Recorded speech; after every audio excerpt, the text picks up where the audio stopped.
ஒற்றன் செய்தி நேயர்களுக்கு என்னுடைய மனமார்ந்த வணக்கங்களை தெரிவித்துக் கொள்கிறேன். தமிழில் முதல் முறையாக பஞ்சாலையை பின்னணியாக கொண்டு, பஞ்சாலை தொழிலாளர்களுடைய வாழ்க்கையை பின்னணியாக கொண்டு ஒரு படத்தை எடுத்திருக்கிறோம். பொதுவாக யதார்த்தமான படங்களையும் ஒரு சுவாரஸ்யமான கதைக்கலனை கொண்ட படங்களையும் தொடர்ந்து ஆதரித்து வரும் தமிழ் சினிமா ரசிகர்களுக்கு அவர்களுடைய ரசனையை திருப்திப்படுத்தும் வகையில் இந்த படம் இருக்கும் என்பதில் எனக்கு எந்த சந்தேகமும் இல்லை. இந்த படத்தில் நந்தனா, ஹேமச்சந்திரன் இவங்க ஹீரோவா இன்ட்ரோடியூஸ் ஆகுறாங்க. இந்த படத்தில் ராஜீவ் கிருஷ்ணா ஆகா படத்துக்கு அப்புறம் ஒரு மிக முக்கியமான கதாபாத்திரத்தில் நடிச்சிருக்காரு. சண்முகராஜா, தென்னவன், பாலாசிங், ரேணுகா, MS பாஸ்கர் சார் இவங்கெல்லாம் ஒரு முக்கியமான கதாபாத்திரங்களில் நடிச்சிருக்காங்க. NR ரகுநந்தன் இசையமைச்சிருக்காரு. வைரமுத்து, தாமரை பாடல்கள் எழுதியிருக்காங்க. அதை தவிர சித்ரன் புது பாடலாசிரியர் ஒருத்தர் இந்த படத்தில் அறிமுகமாகிறாரு. ஒரு வைரமுத்து எழுதின ஆலைக்காரி பஞ்சாலைக்காரி பாடல் இந்த வருஷத்தோட ஒரு தொழிலாளர்களோட தேசிய கீதமா இருக்கும் அப்படிங்கறதுல எனக்கு எந்த சந்தேகமும் இல்லை. தாமரை எழுதின உன்கண்கள் கண்ணாடி பாடல் காதலர்களுக்கு ரொம்ப பிடித்த பாடலா இருக்கிறதுக்கான எல்லா சாத்தியங்களையும் கொண்ட ஒரு பாடல். இந்த படத்தோட ஒளிப்பதிவு சுரேஷ் பார்கவ் பண்றாரு. எடிட்டிங் காசி விஸ்வநாதன் பண்றாங்க. காசி விஸ்வநாதன் சாரோட உழைப்பு உங்களுக்கு ஒவ்வொரு ஃப்ரேம்லையும் தெரியும். இந்த படத்தோட இணை தயாரிப்பு சக்தி மசாலா சாந்தி துரைசாமி மேடமும் மாஃபாக்கா பாண்டியராஜன் அவர்களும் இணை தயாரிப்பாளர்களாக இருக்காங்க. பொதுவாக யதார்த்தமான படங்களை ரசிக்கக்கூடிய படங்களுக்கு ஒரு சுவாரஸ்யமான ஒரு உலகத்தை இந்த படத்தில் காட்டியிருக்கோம். நிச்சயமா உங்க எல்லாருக்கும் பிடிக்கும்னு நம்புறோம். நன்றி. அப்துல் கலாம் இதுவரைக்கும் திரைப்படத்தில் எதுலையுமே எந்த திரைத்துறையோட ஃபங்க்ஷன்ஸில் எதுலையுமே பார்ட்டிசிபேட் பண்ணல. இந்த ஃபங்க்ஷனில் எப்படி ஒரு கன்வின்ஸ் பண்ணி பார்ட்டிசிபேட் பண்ணுங்க? இந்த படத்தோட இசை ஆல்பத்தை முதல் பிரதிய இயக்குனர் மகேந்திரன் அவர்கள் வெளியிட நம்முடைய முன்னாள் குடியரசுத் தலைவர் டாக்டர் APJ அப்துல் கலாம் அவர்கள் முதல் பிரதியை பெற்றுக்கொண்டார்கள். இது இந்த படத்துக்கான பிளெஸிங், எனக்கான பிளெஸிங் அப்படிங்கறத எடுத்துக்கிறத காட்டணும். இந்த படத்துல அவங்களுக்கு இருக்கிற அக்கறை மிகவும் நெகிழ வைக்கிற ஒரு விஷயம். ஆக்சுவலா இந்த படத்தோட ஷூட்டிங் ஆரம்பிக்கிறதுக்கு முன்னாடியே கலாம் சார் என்கிட்ட இந்த படத்தோட கதை என்னன்னு கேட்டு அது அவருக்கு அந்த கதை ரொம்ப, இந்த கதையோட பின்புலமும் இந்த கதையும் ரொம்ப பிடிச்சு போயிருந்தது. எனக்கு ரொம்ப இன்ஸ்பிரேஷன் அப்படின்னு சொல்ல போனா இயக்குனர் மகேந்திரன் எனக்கான ஒரு மிகப்பெரிய இன்ஸ்பிரேஷன். ஸோ அவங்க ரெண்டு பேரும் இந்த ஆடியோ ஆல்பத்தை அவர் வெளியிட கலாம் சார் பெற்று கொண்டது அப்படிங்கிறது இந்த படத்துக்கான ஒரு மிகப்பெரிய பிளெஸிங்.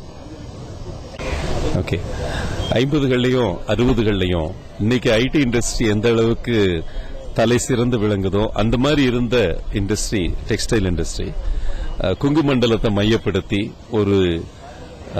ஒரு நூற்பாலையுடைய வரலாற்றை, ஒரு 50 வருடத்திய வரலாற்றை 2 இளம் காதலர்களின் பார்வையில பார்க்கக்கூடிய ஒரு படம் கிருஷ்ணவேணி பஞ்சாலை. இதுல தொழில் முனைவோர்களுக்கும் ஃபீலிங்ஸ் இருக்கு, ட்ரேட் யூனியனுக்கும் ஒரு இதயம் இருக்கு. இந்த மாதிரிலாம் காட்டக்கூடிய ஒரு வித்தியாசமான படம். இந்த படத்துல நடிகர் நடிகைகளை விட கதை தான் இதுல ஹீரோ ஹீரோயின் சொல்லுவேன் நான். அந்த அளவுக்கு வலிமையான கதையோட உன்னதமான பாடல்கள், இந்த வருஷத்துடைய சூப்பர் ஹிட் சாங்ஸ் எல்லாமே இதுல தான் இருக்குன்னு நினைக்கிறேன். திரு ரகுநந்தன் அவர்கள் தென்மேற்கு பருவக்காற்றுல யாரும் அறியாத இசையமைப்பாளரா இந்திய அளவில் கலக்கியிருக்காரு. அவர் இந்த படத்துல ஒரு உன்னதமான உச்சிக்கு போயிருக்கிறாரு. அனுபவிச்சு பாட்டு எழுதியிருக்கிறாங்க நம்ம தாமரையும் இவங்க வைரமுத்து சாரும். இந்த அளவுக்கு கொஞ்ச நாட்கள்ல அவங்க எழுதின கவிதைகள்ல அழகா விளைந்த கவிதைகள் கிருஷ்ணவேணி பஞ்சாலையில எடுத்து கையாண்டிருக்கோம். ரொம்ப ஒரு அமைதியான கதைக்களம், மென்மையான கதை. இது 50 வருடங்கள் இருந்தா 2 மணி நேரத்துல 50 வருடங்களை காட்டியிருக்காங்க. நல்ல பஞ்ச் இருக்கு படத்துல. ஒரு ட்விஸ்ட், கிளைமேக்ஸ் எல்லாமே இருக்கக்கூடிய ஒரு படம். பொருளாதாரத்தை மையமா வச்சு காதலை கொண்டு வர முடியும்ன்றதே ஒரு வித்தியாசமான முயற்சின்னு நினைக்கிறேன். ரொம்ப கிளீன் மூவி இது. குடும்பத்தோட உட்கார்ந்து பார்க்கக்கூடிய ஒரு படமா எடுத்திருக்காங்க. கொஞ்ச நாளா தமிழக திரையுலகில் உங்களுக்கு தெரிஞ்சிருக்கும், நடிகர் நடிகைகளை மையப்படுத்தாம கதையையும் களத்தையும் மையப்படுத்தி வெற்றி பெற படங்கள் நிறைய வந்திருக்கு. அந்த மாதிரி ஒரு ஜானர்ல வர்ற படம் கிருஷ்ணவேணி பஞ்சாலை. அந்த ஜானர்ல இது இன்னொரு உச்சியை தொடுதுன்னு நான் நினைக்கிறேன். கிருஷ்ணவேணி பஞ்சாலை எல்லாரும் சேர்ந்து பார்க்கக்கூடிய படம். கண்டிப்பா இந்த வருடத்திய தலை சிறந்த சக்சஸா இருக்கும் நாங்க நினைக்கிறோம். நன்றி. ஒட்டன்செய்தி.com நேயர்களுக்கு வணக்கம். நான் என்ஆர் ரகுநந்தன், கிருஷ்ணவேணி பஞ்சாலை படத்தோட மேஜர் ஆக்டர். இது என்னுடைய 2வது படம். ஃபர்ஸ்ட் படம் தென்மேற்கு பருவக்காற்று, அது 3 நேஷனல் அவார்டு வாங்கின படம். அது நெக்ஸ்ட் இந்த படத்துல நான் மொத்தம் 4 சாங் இருக்கு. இந்த படத்தை டைரக்டர் தனபால் பத்மநாபன் டைரக்ட் பண்ணிருக்காங்க. இந்த படத்தை சாந்தி துரைசாமி, அதுக்கப்புறமா மாட்டா பாண்டியராஜன் சார் தயாரிச்சிருக்காங்க. இந்த படத்துல வைரமுத்து சார், தாமரை மேடம், அப்புறம் சித்திரன், அவங்க 3 பேர் பாட்டு இருக்காங்க. பாடினது Vijay Prakash and Shreya Ghoshal. Next Harish Rajendra, Sithara and ஜாசிகிஃப் அண்ட் ராமன் நாதன் பாடிருக்காங்க.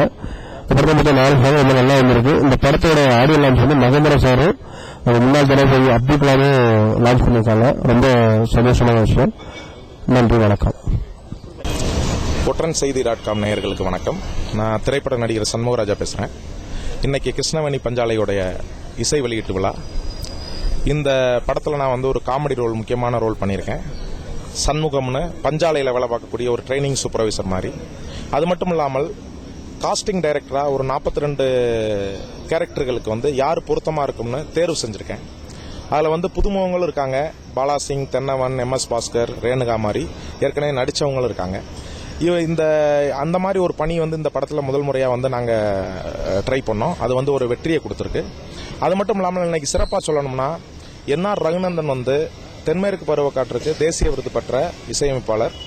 அவர் இந்த பாடல் கம்போஸ் பண்ணுறப்ப நாங்கள் கூடவே இருந்து பார்த்தோம். ரொம்ப சிறப்பான ஒரு பெரிய இசையமைப்பாளராக வரக்கூடிய எல்லா தகுதிகளையும் கொண்டவர் அவர். 4 பாடல்கள் சிறப்பாக வந்திருக்கு. அது மட்டும் இல்லாமல் இந்த கதைக்களமாக இந்த படத்தில் இருக்கக்கூடிய பஞ்சாலையோட தன்மைகள், நேட்டிவிட்டியை வெளிக்கொண்டு வர்ற மாதிரி பின்னணி இசை ரொம்ப சிறப்பாக பண்ணியிருக்காரு. அதனால ரகுநந்தன் இந்த படம் ரிலீஸ் ஆனதுக்கு அப்புறம் ஒரு முக்கியமான இசையமைப்பாளராக எல்லாராலையும் மதிக்கப்படுவார். அது மாதிரி தனபால் பத்மநாபன் இந்த படத்தினுடைய இயக்குனர். அவர் ஏற்கனவே டெலிஃபிலிம் எல்லாமே பண்ணிட்டு, அனிமேஷன் பிலிம் மகாபாரதெல்லாம் பண்ணிட்டு, இந்த இது மூலமா ஒரு முக்கியமான இயக்குனராக அடையாளம் காணப்படக்கூடியவராக உருமாறுவார். அந்த வகையில் இந்த ப்ராஜெக்ட்ல நான் ஒர்க் பண்ணது எனக்கு ரொம்ப உண்மையிலேயே மகிழ்ச்சி அளிக்குது. நன்றி, வணக்கம். இந்த காஸ்டிங் டைரக்டர்னு சொன்னீங்க, அதோட வேலை என்ன சார்? காஸ்டிங் டைரக்டர்ன்றது ஹீரோ பிளேலாம் ரொம்ப பாப்புலரா இருக்கு. இப்போ நடிப்பு, நடிகர்கள் பத்தி, கதாபாத்திரங்கள் பத்தி தெரிஞ்ச ஒருத்தர் ஸ்கிரிப்டை முழுக்க படிச்சுட்டு, இல்ல டைரக்டர்கிட்ட அவரோட டைரக்டரோட விருப்பம் எப்படி இருக்குன்ற எல்லாத்தையும் புரிஞ்சுக்கிட்டு, அதுக்கு ஏத்த மாதிரி ஒரு கதாபாத்திரத்தை தேர்வு செய்யறது. இவங்க பண்ணா நல்லா இருக்கும், இவங்களுக்கு இந்த மாதிரி ஒரு கெட்டப்ல இந்த மாதிரி வந்தா கரெக்டா இருக்கும் அப்படின்னு ஸ்கிரிப்ட்ல இருக்கக்கூடிய கேரக்டரை நடிகருக்குள்ள அப்ளை பண்ணி அதை திரையில கொண்டு வர்றது காஸ்டிங் டைரக்டரோட வேலை. இதை யூரோப்ல ரொம்ப மிக கச்சிதமா செய்யக்கூடிய காஸ்டிங் டைரக்டர்ஸ் இருக்காங்க. அவங்க என்ன பண்ணுவாங்கன்னா, அது ஹீரோவா இருந்தாலும், இப்ப டென்சில் வாஷிங்டனா இருந்தாலும் சரி, எவ்வளவு பெரிய நடிகர்களா இருந்தாலும் அவங்க தான் இந்த படத்துக்கு இவங்க சரியா இருக்கும்னு தீர்மானிப்பாங்க. இங்க தமிழ் சினிமாவில் சில இயக்குநர்களை, கமல் சார், மணிரத்னம், பாலானன், இந்த மாதிரி இயக்குனரே அந்த வேலையை கச்சிதமா செய்யறாங்க. இருந்தா கூட அவங்களுக்கு வேலைப்பளு அதிகமா இருக்கிறப்ப இந்த மாதிரி காஸ்டிங் டைரக்டர்னு ஒருத்தர் இருந்து பண்றது அது நல்லா இருக்கும். எனக்கு அந்த பணி எளிமையா இருந்தது காரணம், நான் தேசிய நாடக பள்ளியில டெல்லியில ஒரு 3 இயர்ஸ் நடிப்பு பத்தி நான் படிச்சிருக்கேன். தொடர்ந்து நாடகம், திரைப்படங்கள் நடிச்சுக்கிட்டு இருக்கிறதுனால, இதுக்குள்ளேயே டிராவல் பண்றதுனால இந்த பணி எனக்கு எளிமையா இருந்தது. நான் ஒரு வகையில காஸ்டிங் டைரக்டர் அடிப்படையில் டைரக்டரோட தேவைகளை பூர்த்தி பண்ணிருக்கேன்றத நம்புறேன்.